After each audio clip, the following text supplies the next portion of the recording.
नमस्कार। आज फिर बात करते हैं ये बीजेपी का जो बाहर का कंडक्ट है और जो इनका नॉर्मल अंदर का कंडक्ट है।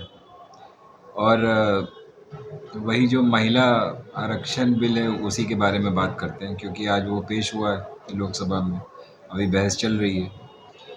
अब इनकी बहस से देखिए, इनकी बहस से क्या लगता है? इनकी बहस से ये लगता है कि ये कह रहे हैं कि भैया हम ही लोग लाए हैं इसको, हम ही लोग इसको पास कराएंगे। भाई ऐसा है कि इसके पहले जो आपकी सरकार जो है 2014 से चल रही है, ठीक है, आपके उसमें भी था, मतलब जो आपका घोषणा पत्र था उसमें भी था।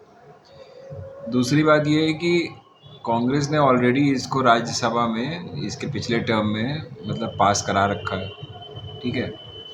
और आपको करना यही था कि 2014 में जैसे ही आप आए थे, आपको तुरंत इस बिल को, वही वाला जो राज्यसभा से पास हो चुका था, आपको उसको रिवाइव करना चाहिए था, ठीक है, लोकसभा में पास कराना चाहिए था। वो आपने कराया नहीं। जबकि इतने रिमाइंडर्स दिए गए आपको, सोनिया गांधी ने भी आपको लिखा, राहुल गांधी ने भी लिखा, सबने लिखा। चलिए, कुछ नहीं करा आपने।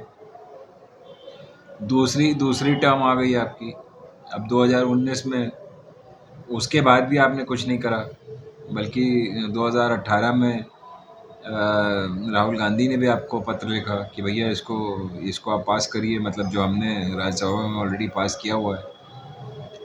और ये जो अब जिस पॉइंट पे आप इसको रोक करके बैठ गए हैं कि भैया ये जो है इसका सेंसस नहीं हुआ और इसका मतलब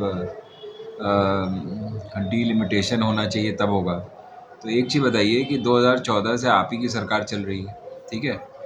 आप जो पिछला सेंसस कांग्रेस ने कराया था उसकी आपने रिपोर्ट रिलीज़ करी? बिल्कुल नहीं करी।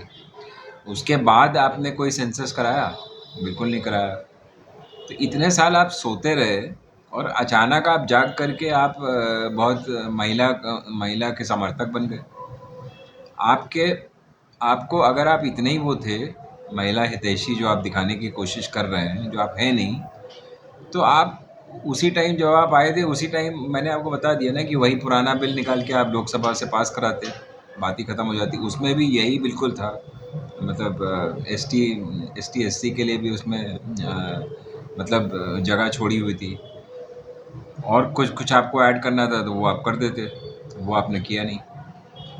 तो सवाल ये है कि जब आपकी नीयत ही ख़राब है, जब आप मतलब 2014 से आप ना नया आरक्षण बिल महिला का लेकर के आए, ना आपने पुराना वाला पास कराने की कोशिश करी।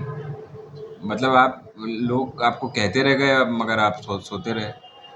अब अचानक जब इलेक्शन अनाउंस होने वाले हैं, आपका टर्म बिल्कुल फिनिश हो रहा है, तब आप इसको पेश कर रहे हो, वो भी एक अजीब से फॉर्म में कि हम इसको पहले सेंसस कराएंगे, फिर इसका जब डिलिमिटेशन हो जाएगा एक्स्ट्रा सीट्स क्रिएट होंगी। देखिए भैया, ऐसा है कि ये कोई एक्स्ट्रा सीट्स वाला मामला नहीं है। इसमें ये नहीं था, पुराने बिल में भी ये नहीं था कि कोई एक्स्ट्रा सीट्स क्रिएट होंगी तब आप मतलब महिलाओं को आरक्षण देंगे। वही जो एग्जिस्टिंग सीट्स हैं 543 की 543 543 जो सीट्स हैं, उसी में ही महिला आरक्षण को 33% देना था आपको। कांग्रेस की भी यही मंशा थी, मगर वो अनफॉर्चुनेटली किसी वजह से नहीं पास हो पाया, वो आपको भी पता है। तो अब अब ये जुमला फेंकना है कि नहीं भाई हम इसमें एक्स्ट्रा सीट जब क्रिएट हो जाएंगी और ये हो जाएगा, ये सब कहाँ से ले आए? ये इसका पार्ट है नहीं। एक्स्ट्रा सीट्स क्रिएट होंगी, जैसे मैंने कल भी अपने वीडियो में कहा था, जब एक्स्ट्रा सीट्स क्रिएट होंगी तो महिलाओं के लिए भी उतना ही वो, मतलब उनका परसेंटेज तो वही रहेगा ना। तो उसमें क्या प्रॉब्लम क्या है? मेरी समझ में नहीं आ रहा उसको आप इससे कंफ्यूज किस लिए कर रहे हैं। वो सिर्फ मंशा यही है कि किसी तरह कैसे ये पास ना हो पाए, 24 के इलेक्शन के लिए, मतलब ये लागू ना हो। और आप अपना कंडक्ट तो देखिए, महिलाओं के लिए आपने पूरे टर्म में क्या किया। मतलब मैं बहुत पीछे नहीं जाना चाहता हूँ, वो नाव और हाथरस और ये सब तो आपके जो कांड हैं वो सब तो हैं ही, ठीक है। और उसके पहले भी बहुत से कांड हैं। जो महिलाओं से मतलब आपके जो एमपीज़ हैं, एमएलएज़ हैं, उनसे मतलब रिलेटेड कांड तो चल ही रहे हैं। उसके बाद जो लेटेस्ट आ जाते हैं, जो मणिपुर में जो हुआ, जो आपके राज्य में हुआ, उस पे आपने मतलब किसी ने उस पे स्टेटमेंट देना भी ठीक नहीं समझा, और अपना मोदी जी इधर उधर प्रचार में घूमते रहे, प्रसार में घूमते रहे, चारों तरफ अपना दूसरे दूसरे देशों की यात्रा करते रहे। फिर जब लौट करके आए तो वो भी कहाँ बोल रहे हैं, वो लोकसभा के मतलब बाहर खड़े होके गलियारे में बोल रहे हैं, जबकि लोग सब सब यही कह रहे थे कि पार्लियामेंट में आके इसकी स्टेटमेंट दो। ना आपने पार्लियामेंट में स्टेटमेंट दी, ना आप मणिपुर गए, ना आपने इस घटना को कंडेम किया। तो फिर आप जो है मतलब महिलाओं के हितैषी बनते हैं। दूसरा आप देख लीजिए, वो जो विमेन विमेन रेसलर्स का केस हुआ था, वो रेसलर्स जो है आपका मतलब गुहार लगाती रहीं, बोलती रहीं कि भैया आपने तो हमें, जब हम जीत के आए थे तो आपने हमें घर पे बुलाया कि हमारी बेटी जैसी हो, फलाना हो, ये दुनिया भर की बातें प्यार पुचकार करके सुनाई। और जब हमारे साथ ये प्रॉब्लम हो रहा है तो वो गुहार लगाती रही, और आपने कुछ बोला ही नहीं, किसी ने ना बीजेपी में किसी ने बोला, ना मोदी साहब ने बोला, ना किसी और ने बोला। तो ये है आपका मतलब महिलाओं की तरफ आपका प्रेम, या मतलब कोई कोई कंसर्न दिखता है? वो सब भूल गए क्या? हैं? उसके बाद जो है दुनिया भर का और भी बहुत से इंस्टेंसेस हैं कि आपके जो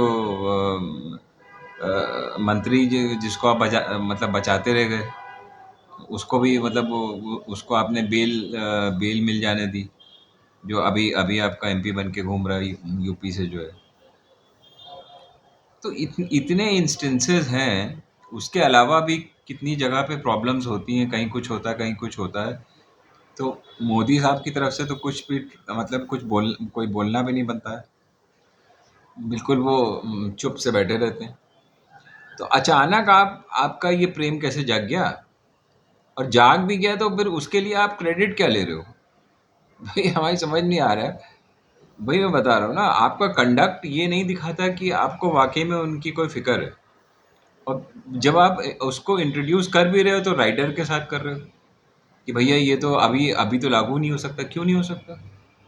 मगर अगर आपको इसको 5 साल बाद, 10 साल बाद लागू करना है तो फिर इसको लाने का फायदा क्या हुआ? मतलब ये 24 से पहले आप ला करके इसमें मतलब खुशियाँ क्या मना रहे हो भाई? मतलब अभी अभी महिलाओं को क्या मिलेगा? एक सिंबॉलिक वो फालतू की चीज़ क्रिएट करने से क्या फ़ायदा? एक चीज़ बताइए, महिलाएं वही हैं जहाँ थी, उनको अभी भी मतलब जो जो आप रिजर्वेशन की बात कर रहे हो वो उनको मिल नहीं रही है। जबकि आसानी से आप इसको 24 के पहले वाले इलेक्शन के लिए लागू कर सकते हो। जब भी आपका वो सब होगा जो आप चाह रहे हो, सेंसस और डिलिमिटेशन वगैरह, वो तो अभी तक आपने नहीं कराया। अब अगले साल अगर सरकार जब चेंज होगी तो फिर वो वाली सरकार आके कराएगी, वो एक अलग चीज़ है। उससे इसका कोई कनेक्शन दूर दूर तक नहीं है। फिर भी आपने उसको अटका के रखा हुआ है। और जब दूसरी पार्टीज कह रही हैं कि इसमें आप ओबीसी को भी जगह दीजिए, माइनॉरिटीज़ को भी जगह दीजिए, एसटी एससी के लिए भी जगह बनाइए, वो भी आप ऐड करने को तैयार नहीं हो, तो फ़ायदा क्या है उसका? बाद में ऐड ऐड ऐड करना पड़ेगा, उसका उसका सेंस क्या है भाई? देखिए ऐसा है ना, उसको सिर्फ ऐड इसलिए कराया जा रहा है कि उतना मिनिमम जो है थ्रेशोल्ड रहना चाहिए।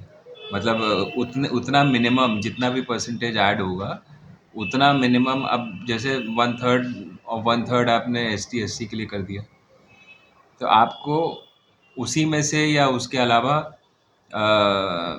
मतलब ओबीसी के लिए भी, माइनॉरिटीज़ के लिए भी, और एक दो और कोई अगर रिप्रेजेंटेशन आती है तो उसको भी उसमें डालना पड़ेगा। वो एक मिनिमम मतलब एक थ्रेशोल्ड है। उसके ऊपर और कोई देना चाहे उसके अलावा अगर जनरल कैटेगरी में से भी किसी को देना चाहे तो ठीक है, वो उनकी मर्ज़ी है। तो ऐसा फ्लॉड बिल लाने का मतलब आनन फानन में जिसका कोई मतलब नहीं है, जो यूज़ नहीं हो सकता, इसका इसका क्या फ़ायदा? इसका इसका जवाब मिलेगा? आज भी सोनिया गांधी जी ने देखिए ये बोला कि ये बिल तो हमारा सपना है, ये राजीव गांधी का भी सपना था, तो हम इसको अपोज़ कैसे कर सकते हैं? चाहे चाहे वो किसी फॉर्म में भी हो।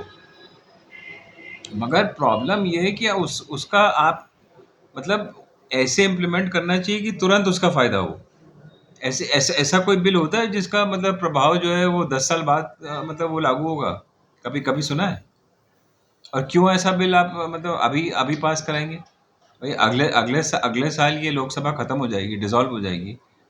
आप ऐसा बिल पास करा के मतलब क्या मतलब दिखाना क्या चाह रहे हैं? मेरी तो बिल्कुल समझ के बाहर है ये बात। आपको अभी इसको लागू कर देना चाहिए और उसके बाद कोई अगर चेंजेस आएँगे किसी भी वजह से तो वो इसमें अपने आप मतलब दिखाई देंगे। और इस बिल को लेकर के चेंजेस थोड़ी ना आएँगे।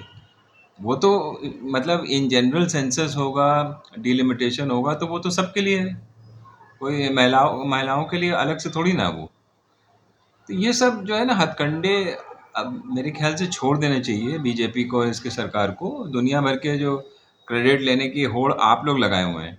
आपके एक-एक स्पीकर ने ऐसे दिखाया जैसे कोई आपने कोई मतलब कोई ऐसी चीज़ निकाल ली हो नायाब जो किसी को पता ही नहीं है। जबकि इसका उल्टा है, इतने सालों से ये बिल पेंडिंग है और आपने इसको छुआ तक नहीं। अचानक इलेक्शन के पहले जब आपको रिपोर्ट मिली कि आप हार रहे हैं और आपकी पोजीशन काफ़ी स्टेट्स में ख़राब है, तो आपने इसको निकाल लिया। और निकाला भी तो क्या किया उसको बिल्कुल आधे अधूरे मन से, मतलब आप उसको मतलब लागू भी नहीं कर पा रहे हो। तो इसका कोई फ़ायदा नहीं और इसको आप रीथिंक करिए। और जो जो सजेशन दिए जा रहे हैं आपने एसटी एससी के लिए कर दिया, बहुत अच्छी बात है। इसमें ओबीसी और माइनॉरिटीज़ को भी जोड़ दीजिए और इसको पास करिए। और उसके बाद ये जो आपने इसमें शर्त लगा के घूम रहे हैं ना कि उसके बाद होगा, इसके बाद होगा, उसको हटाइए। इसको आप तुरंत प्रभाव से लागू करिए और जो बाद में जो भी चेंजेस आएंगे वो अपने आप इसमें मतलब वो अपने आप रिफ्लेक्ट करेंगे। जय हिंद, जय भारत।